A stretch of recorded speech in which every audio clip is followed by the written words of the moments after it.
নমস্কার বন্ধুরা, আপনাদের সকলকে স্বাগত জানাই চ্যানেলে। আশা করি আপনারা খুব ভালো আছেন এবং খুব ভালোভাবে প্রস্তুতি নিচ্ছেন। এবং আমার ভিডিওর যারা নিয়মিত দর্শক, তারা যে কমেন্টটা করেন সেটা দেখে সত্যিই আমি অনুপ্রাণিত হই। আরও নতুন কিছু বলার, নতুন কিছু শেয়ার করার একটা ইচ্ছে কিন্তু আমার দিনকে দিন তৈরি হয়। খুব রিসেন্ট একটা কমেন্ট দেখলাম, একজন জানতে চেয়েছেন যে স্যার, ফিগার্স অফ স্পিচ বিষয়টাকে নিয়ে একটু আপনি যদি আলোচনা করেন খুব ভালো হয়। আমারও বেশ ভালো লাগলো যে একটা খুব সুন্দর বিষয় জানতে চেয়েছেন এক আমার দর্শক বন্ধু। তারই ইচ্ছে আজকের এই এপিসোডটা। তাই এরকম আপনারা যদি চান আগামী দিনে আপনাদের ইচ্ছে মতো টপিক অবশ্যই কমেন্টে জানাতে পারেন। আমি চেষ্টা করব সেগুলো আপনাদের সামনে তুলে ধরার আমার সাধ্য মতো। তা ফিগার্স অফ স্পিচ যে বিষয়টা উনি বলেছেন, বর্তমান সময়ে দাঁড়িয়ে এটা কিন্তু অত্যন্ত গুরুত্বপূর্ণ এবং খুব এফেক্টিভ একটা বিষয়। শুধু জানার ক্ষেত্রে নয়, এই যে আমি কথা বলছি বা ধরুন কিছু লিখছি, সেই লেখাটা, সেই কথা বলাটা খুব সুন্দর, খুব শ্রুতি মধুর, খুব দৃষ্টিনন্দন করে তোলার একটা কৌশল বলতে পারেন এই ফিগার্স অফ স্পিচ। যারা এই ফিগার্স অফ স্পিচটা খুব ভালোভাবে জেনে যাবে এবং এর প্রয়োগটা যথাযথ করতে পারবেন, ঠিক যেখানে যেখানে প্রয়োজন সেখানে সেখানে ফিগার্স অফ স্পিচের সঠিক ব্যবহারটা করতে পারবেন, তাদের কথা কিন্তু মানুষ দাঁড়িয়ে থেকে শুনবে অবাক হয়ে। আপনার নতুন একটা ব্যক্তিত্ব তৈরি হবে আপনার কথা বলার মাধ্যমে। আপনার লেখা আর 5টা মানুষের লেখার থেকে সম্পূর্ণ আলাদা হবে যদি আপনি ফিগার্স অফ স্পিচ বিষয়টা খুব ভালোভাবে জানেন। তাহলে চলুন বন্ধুরা, আজকে আমরা জানার চেষ্টা করি এই ফিগার্স অফ স্পিচ বিষয়টা কি, এর মধ্যে কি কি রয়েছে। অত্যন্ত ইনফরমেটিভ এবং খুব ইন্টারেস্টিং হবে ভিডিওটা। আপনারা একটু ধৈর্য ধরে দেখুন, একদম পুরো ভিডিওটা দেখবেন, অনেক কিছু ইনফরমেশন রয়েছে, পারলে সেগুলো নোট করে নেবেন। তাহলে চলুন বন্ধুরা, শুরু করি আজকের ভিডিও। একটা উদাহরণ দিচ্ছি। She is as busy as a bee. সে একটি মৌমাছির মতোই ব্যস্ত। আরেকটা উদাহরণ, he is as brave as a lion. মানে সে একটি সিংহের মতোই সাহসী। তাহলে দেখুন, আমি একটি ইনসেক্ট বা একটা মৌমাছির সাথে তুলনা করছি একটি মানুষের, যে তার একটি মৌমাছির মতোই সে ব্যস্ত।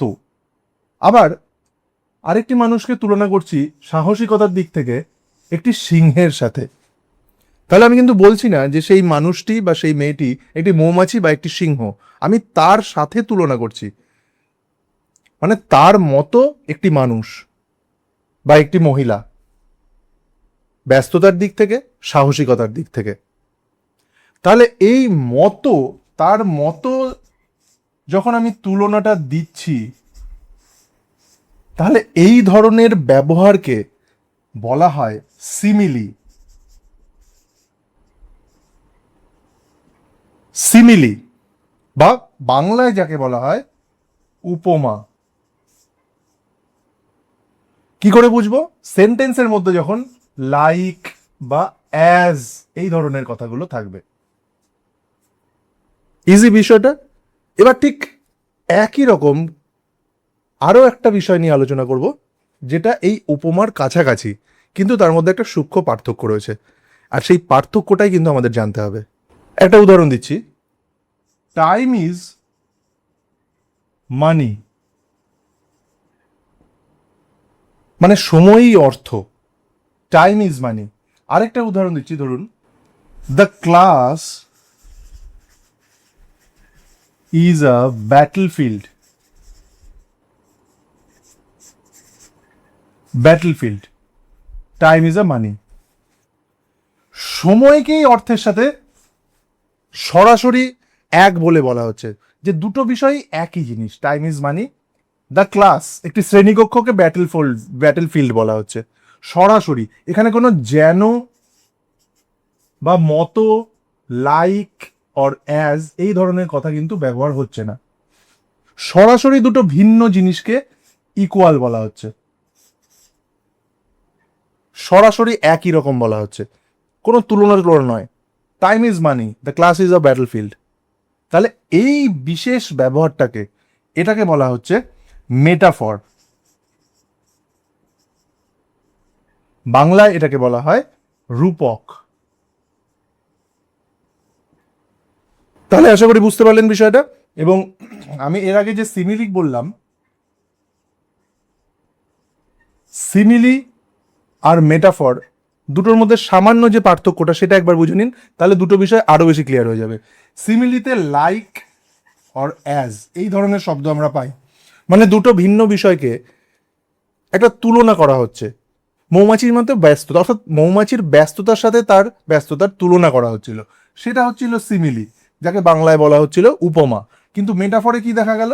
মেটাফরে আমরা সরাসরি দুটো ভিন্ন বিষয়কে একই বলে দিলাম, টাইম আর মানিকে একই করে দিলাম, ক্লাস আর ব্যাটেলফিল্ডকে একই করে দিলাম, আর সেটাই হচ্ছে রূপক। এখানে কোনো তুলনার ব্যাপার নেই। এইটাই হচ্ছে একটা সূক্ষ্ম পার্থক্য। তাহলে যখন আমরা কোনো সেন্টেন্সকে আইডেন্টিফাই করব যে কোনটা মেটাফর কোনটা সিমিলি, আশা করি আমরা এই সূক্ষ্ম পার্থক্যগুলো জেনে নিলে খুব সহজে কিন্তু চিনে নিতে পারবো। রবীন্দ্রনাথ ঠাকুরের একটা বিখ্যাত নাটক রাজা, দ্য কিং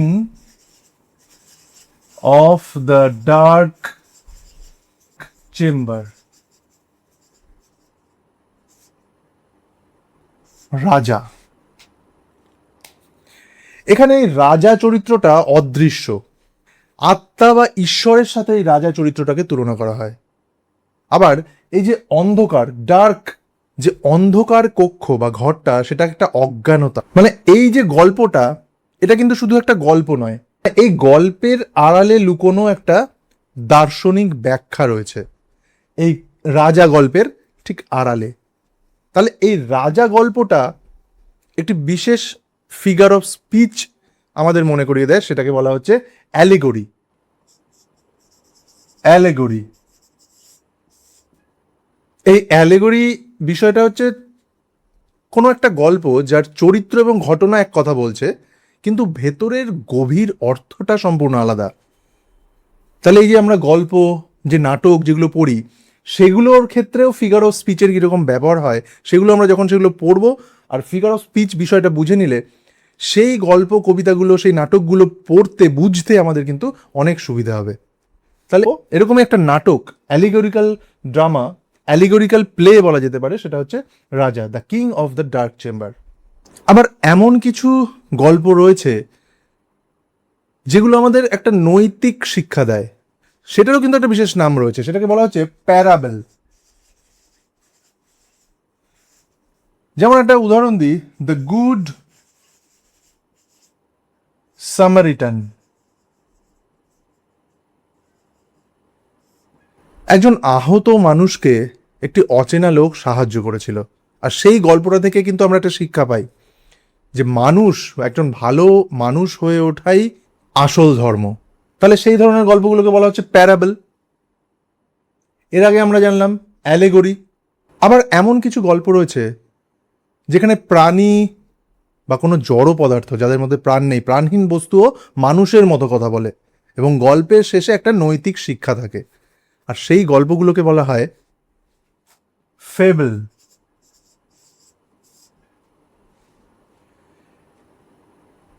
সেই গল্পগুলোর বিশেষ যে নাম রয়েছে সেগুলোকে বলা হচ্ছে ফেবল। যেমন the hare and the tortoise. এখানে দুটো প্রাণী কিন্তু কথা বলতে পারে না, কিন্তু গল্পে দেখানো হয়েছে তারা কথা বলছে, এবং তারা যে গল্পের মাধ্যমে, কথোপকথনের মাধ্যমে যে শিক্ষাটা দিচ্ছে, সেটাই সেই নৈতিক শিক্ষা। আর সেই গল্পগুলোই এরকম, এই বিশেষ ধরনের গল্পগুলোকে বলা হচ্ছে ফেবল। তাহলে আমরা তিন ধরনের জিনিস জানলাম, অ্যালিগরি, প্যারাবল আর ফেবল। তাহলে দেখুন, ফিগার অফ স্পিচ থেকে আমরা একটার পর একটা বিষয় যেতে যেতে আমাদের পরিধিটা কতটা বাড়ছে। এবার দেখুন আরও একটা দারুণ ইন্টারেস্টিং এক্সাম্পল দেব, সেটা কি অর্থ ফিগার অফ স্পিচে সেটাকে কি বলা হয় সেটা জেনে আপনারা কিন্তু আরও বেশি আনন্দ পাবেন। দেখুন একবার, ব্যাপারটা দারুণ interesting. The White house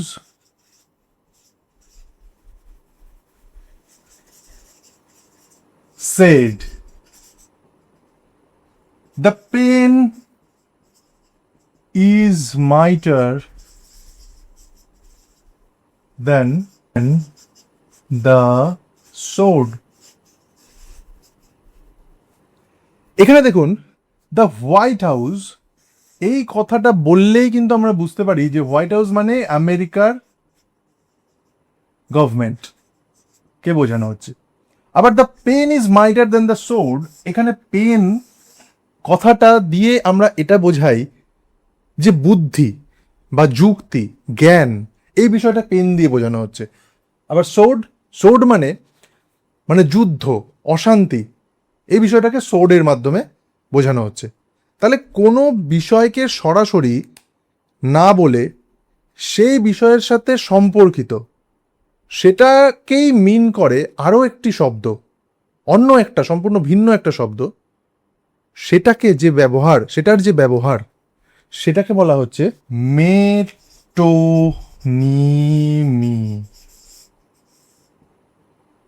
মেটোনিমি, METONYMY। তাহলে সরাসরি আমরা ব্যবহার করছি না, যে আমেরিকান গভর্নমেন্ট এই কথাটা সরাসরি ব্যবহার না করে তার বদলে কি ব্যবহার করছি, the White House said the pen is mightier than the sword. Pen অর্থাৎ বুদ্ধি, জ্ঞান, বিচার বিশ্লেষণ করার ক্ষমতা, শিক্ষা, এই সব কিছু আমরা এই ছোট্ট একটা ওয়ার্ড পেন দিয়ে কিন্তু ডিফাইন করছি। ঠিক যেমন সোর্ডের ক্ষেত্রেও তাই, যুদ্ধ, অশান্তি, এই সব কিছুকে ডিফাইন করছি সোর্ড কথার, তরোয়াল কথার মাধ্যমে। তাহলে এই যে বিশেষ ব্যবহার, সেটাকে বলা হচ্ছে মেটোনিমি। এবার যে বিষয়টা বলবো সেটা আরো বেশি মজার ব্যাপার আর রয়েছে এর মধ্যে, এটা একটু ভেতরে গভীরে ঢুকে বুঝতে হবে আমাদের। দেখুন, wheels are important for travel. Wheels are important for travel, এখানে হুইলস বলতে পুরো গাড়িটাকে বোঝানো হচ্ছে, মানে ভ্রমণের ক্ষেত্রে গাড়ি খুব গুরুত্বপূর্ণ বিষয়। তাহলে শুধু হুইলস বা চাকা, একটা পার্ট থেকে সমগ্র যে গাড়ির বিষয়টা, যে কার সেক্টরটা, সেটাকে বোঝানো হচ্ছে। তাহলে একটা সামান্য পার্ট থেকে হোল, একটা পার্ট থেকে পুরো অংশটাকে ডিফাইন করছে, এই হুইলস দিয়ে পুরো গাড়িটাকে ডিফাইন করা হচ্ছে। আবার ঠিক উল্টোটাও ঘটে, যেমন India won the match, the world is watching। দেখুন, ইন্ডিয়া ওয়ান দ্য ম্যাচ, তাহলে ইন্ডিয়া মানে কি সারা দেশের মানুষ কি খেলেছে? শুধু ইন্ডিয়ান টিম খেলেছে। তাহলে ইন্ডিয়ান টিমকে বোঝাতে গোটা দেশের মানুষের কথা বলা হচ্ছে, মানে দেখে মনে হচ্ছে যেন গোটা দেশের মানুষই খেলেছে, অর্থাৎ শুধু ইন্ডিয়া ওয়ার্ডটা দিয়েই কিন্তু সেটাকে রিপ্রেজেন্ট করা হচ্ছে। আর ঠিক এখানে the world is watching, the world মানে সারা বিশ্ব কি দেখছে, সারা বিশ্ব কথাটা ব্যবহার করে বিশ্বের মানুষকে বোঝানো হচ্ছে। তাহলে যখন কোনো কিছু অংশ দিয়ে পুরো জিনিসটাকে বোঝানো হচ্ছে, আবার পুরো জিনিসটাকে দিয়ে কোনো অংশকে বোঝানো হচ্ছে, সেই ক্ষেত্রে যে বিশেষ টার্মটা রয়েছে সেটাকে বলা হচ্ছে সিনেকডাকি।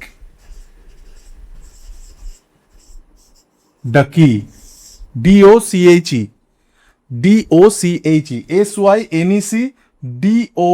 SYNECDOCHE, সিনেকডাকি।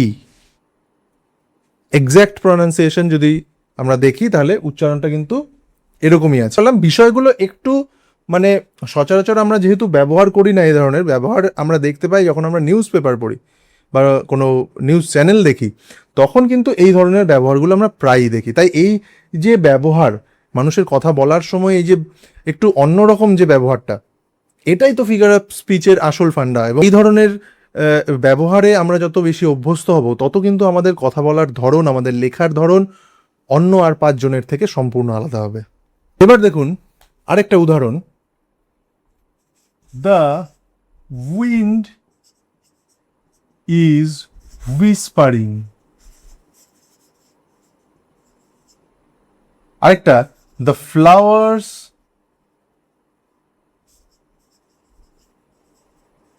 আর ডান্সিং।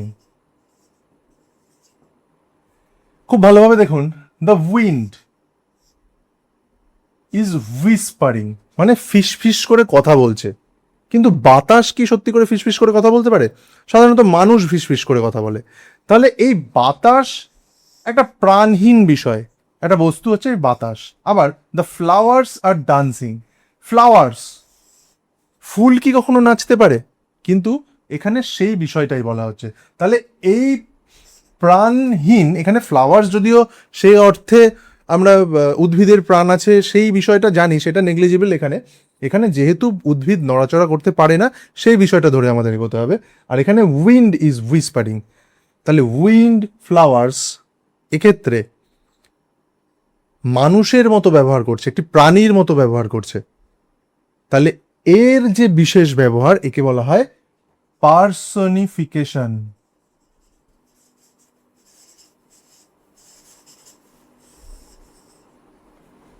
মানে যেন এই জড় বস্তু বা নন মুভিং যে অবজেক্টগুলো রয়েছে তার মধ্যে যেন প্রাণ ঢুকিয়ে দেওয়া হয়েছে। ঠিক মানুষের মতো তারা ব্যবহার করছে, ফিস ফিস করে কথা বলছে, নাচ করছে। তাহলে এই ধরনের ব্যবহার আমরা যখন দেখি তাকে বলা হয় পার্সনিফিকেশন। এটাও এক ধরনের ফিগার অফ স্পিচ। এবার দেখুন, O moon, why are you so beautiful? O my country, I love you.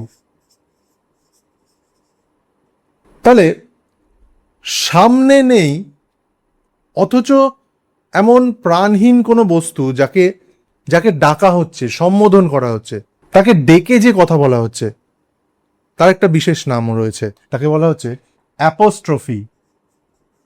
Apostrophe, apostrophe. দেখুন, ও মুন, মুন কি এমন যে আমার সামনে দাঁড়িয়ে রয়েছে? আমি যে বলছি why are you so beautiful এই কথাটা শোনার জন্য, বা ও মাই কান্ট্রি, সে কি আমার সামনে রয়েছে? নাকি সে কোনো মানুষ বা কোনো ব্যক্তি যে আমি তাকে বলছি আমি তোমায় ভালোবাসি? তাহলে এমন বিষয় বা বস্তু যাকে আমরা সামনে দেখতে পাচ্ছি না, তার মধ্যে কোনো প্রাণ নেই, তাকে আমরা ডেকে সম্বোধন করছি, আর সেই বিষয়টাকেই বলা হচ্ছে অ্যাপোস্ট্রফি। তাহলে অবশ্যই আমরা কিন্তু এবার চিনতে পারবো যে ধরুন এরকম একটা কোনো সেন্টেন্স এলো আমাদের সামনে, আমরা খুব সহজে বলতে পারবো যে এই সেন্টেন্সে কোন ফিগার অফ স্পিচের ব্যবহার হয়েছে। তাহলে এরকম কোনো সেন্টেন্স দেখলে আমরা কিন্তু সহজে বলতে পারবো যেটা অ্যাপোস্ট্রফির ব্যবহার। একটি বাক্য দেখুন, আমি লিখছি, he gave me a cold look বা স্লিপলেস নাইট। তাহলে দেখুন, এই যে আমি কোল্ড, স্লিপলেস এই কথাটা লিখলাম বা বললাম, যখন বলি ধরুন এই ধরনের কথা, তাহলে এই কোল্ড মানে একটা ঠান্ডা অনুভূতি, সেটা কি দৃষ্টির ক্ষেত্রে ব্যবহার করা যায়? এটা তো একটা মানুষের অনুভূতি। আবার স্লিপলেস, এটা তো একজন মানুষের একটা ঘুমহীন, নিদ্রাহীন বিষয় রয়েছে, কিন্তু রাতের আগে ব্যবহার করা হয়েছে। তাহলে এখানে স্লিপলেস, কোল্ড, এগুলো যে হচ্ছে একটা অ্যাডজেক্টিভ। এই অ্যাডজেক্টিভগুলোর যেখানে বসা উচিত সে সেখানে না বসে অন্য জায়গায় গিয়ে বসছে।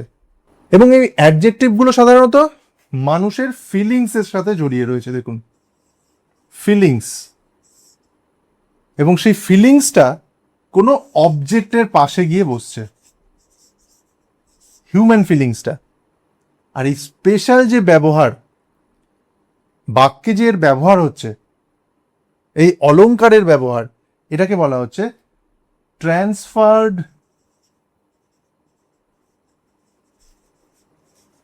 এপিথেট।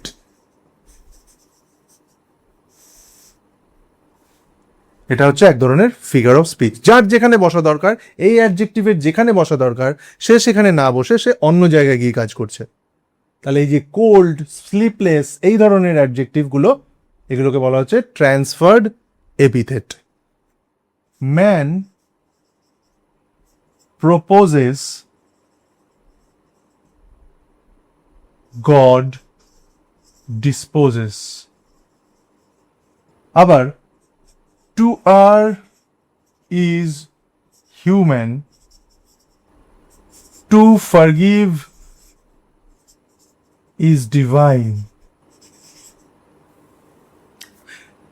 তাহলে দেখুন, দুটো সম্পূর্ণ ভিন্ন অর্থ একটি বাক্যে পাশাপাশি বসছে, সম্পূর্ণ বিপরীত ধর্মী অর্থ। To err is human, to forgive is divine. তাহলে বিপরীত অর্থের দুটি ভাব পাশাপাশি বসছে একটা বাক্যে, এই ধরনের যে স্পিচটা তৈরি হচ্ছে তাকে বলা হচ্ছে অ্যান্টিথেসিস।